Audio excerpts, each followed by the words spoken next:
NRI ఆయన తన పుట్టిన నేల మీద ప్రేమ కొద్దీ అమెరికాలో మంచి ఉద్యోగం, మంచి జీతం, మంచి లైఫ్ స్టైల్ ఉన్నా కూడా తన పుట్టిన నేల మీద తన తెలుగు సోదరులు సీమాంధ్రులు ఇబ్బందులు పడుతున్నారని, రాజ్యాంగం ఉంది, ప్రాథమిక హక్కు ఉందనే భ్రమతో తల్లి అనారోగ్యంలో ఉంటే చూడడానికని వస్తే ఎయిర్పోర్ట్లోనే పట్టుకుని లుకౌట్ నోటీస్ ద్వారా తీసుకెళ్లి రాత్రంతా వేధించినారు.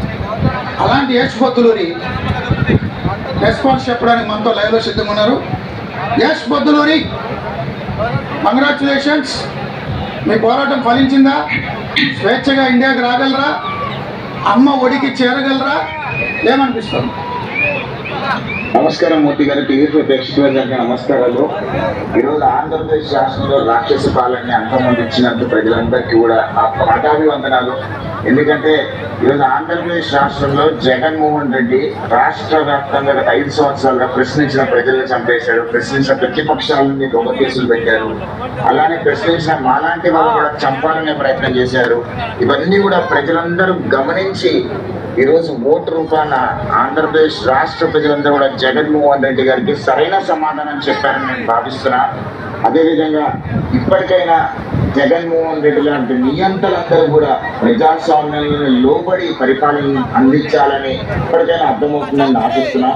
ఎందుకంటే ప్రజాస్వామ్యంలో ప్రతిపక్షాలు ఉండాలి, ప్రశ్నించే గొంతులు ఉండాలి, అంతేగాని ప్రశ్నించే గొంతులందరూ చంపేయాలి, ప్రతిపక్షాలను అణగదొక్కేయాలని అనే ఒక నీచమైన ధోరణికి ఈరోజు ప్రజలందరూ చెక్ పెట్టినందుకు ఈరోజు చాలా సంతోషంగా ఉంది. ఈరోజు చంద్రబాబు నాయుడు గారు మళ్ళీ ముఖ్యమంత్రి అవడం, అదేవిధంగా ఆంధ్రప్రదేశ్ రాష్ట్రాన్ని ప్రపంచ పటంలో పెడతారనే నమ్మకం అందరికీ ఉంది. కాబట్టి ఈరోజు మేము అందరూ చాలా సంతోషంగా ఉన్నాం మూర్తి గారు. అదేవిధంగా మీ అందరికీ తెలుసు మేము ఎంత బాధపడ్డాను, ఏ విధంగా జగన్మోహన్ రెడ్డి నన్ను వేధించారు, నా కుటుంబాన్ని వేధించారు, మా ఇంట్లో వాళ్ళని దాడులు చేశారు, మా ఇల్లు గోడలు బాగుకొట్టారు, మా ఇల్లులు బాగుకొట్టారు, నా మీద 4 సార్లు హత్యా ప్రయత్నం చేశారు. మొన్న ఇండియా వచ్చినప్పుడు కూడా ఏ రకంగా ఎన్ని వేధించినా సరే ఆంధ్రప్రదేశ్ రాష్ట్రాన్ని కాపాడుకునే ప్రయత్నంలో భాగంగా మేము చేసిన పోరాటానికి ఫలితం దక్కిందని చాలా సంతోషంగా ఉన్నాం సార్. చూసారు ఎన్ఆర్ఐని కూడా బయలుదేరుతాను ఒక మాట మాట్లాడే మూర్తి గారు. ఈ జగన్మోహన్ రెడ్డి ఒక్కసారి అవకాశం ఏమంటే నేను ఆంధ్రప్రదేశ్ అభివృద్ధి పథంలో ముందుకు తీసుకుంటా అని చెప్తే నమ్మి ఓటేసినటువంటి ప్రజలకు కొత్తగా మాఫియా ఏదైతే ఉందో దాంతో పాటు 3D కల్చర్ ఒకటి పరిచయం చేశాడు ఆంధ్రప్రదేశ్ కి. 3D అంటే drink, dance, drug culture. Dance, drug కు సంబంధించినటువంటి విషయంలో మనందరికీ తెలుసు.